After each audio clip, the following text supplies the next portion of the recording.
Welcome back to this ministry in the wilderness. We are entering the season of Epiphany, which started last week. Epiphany was last week.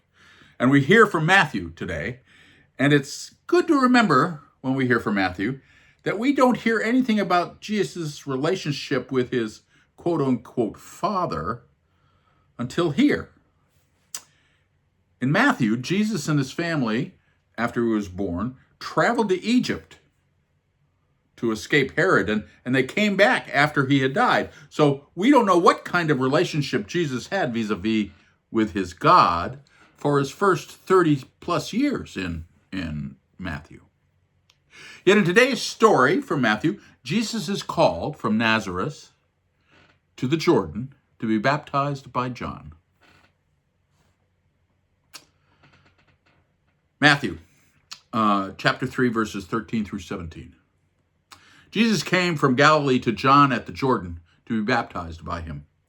John would have prevented him, saying, "I need to be baptized by you, and do you come to me?"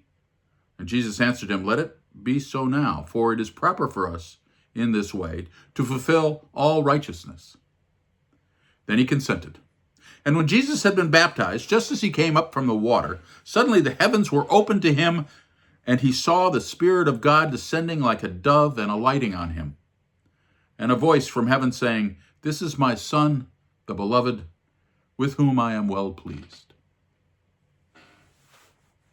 So, the Epiphany, or sudden understanding, that is illuminated in the Gospel of Matthew is Jesus.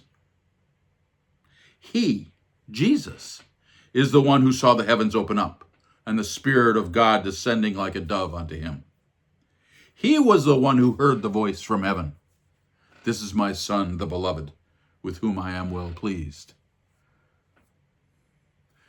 Now, I'm pretty sure that we've all seen the sun break through the clouds and a ray of light descend to earth. And that's magical. It's wondrous to look upon. Now, imagine, if you would, this happening to you right after you emerged from the water as you're baptized. Imagine it happening to Jesus. This wouldn't just be the parting of the clouds, but the rays of the sunlight falling directly on you, warm and comforting, and lovingly embracing you. And remember, as I described this particular phenomenon, that in the scriptures of Jesus, a rainbow was a sign from God that God wouldn't destroy the earth again by water. So this descending of the light from beyond the clouds was divine, a divine experience. And Jesus himself has a transformational and spiritual experience, both from his baptism and from then emerging after his baptism. He suddenly has an epiphany about his relationship with God.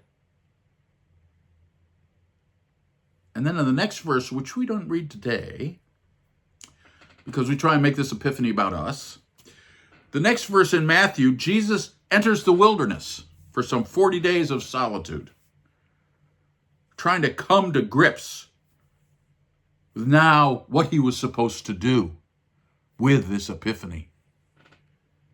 This 30-year-old man, plus or minus, comes to know God in a profound way through his experience at the Jordan. We can all have epiphanies, although not everyone need to. And these experiences can change our lives. And we also need a time of reflection to understand what we're meant to do if something like this happens, and how to understand this new experience. How has the divine touched you? How do you know what to do? And what do you do? If you can answer that question. Today, as our world unravels, as cruelty replaces compassion and ignorance binds mercy in chains, epiphanies still happen. And we are called to act out in love. The love shown to us by this young man from Nazareth. The love he tried to teach us about. And do not forget, the actual teachings of our faith was that Jesus was just as human as you or I.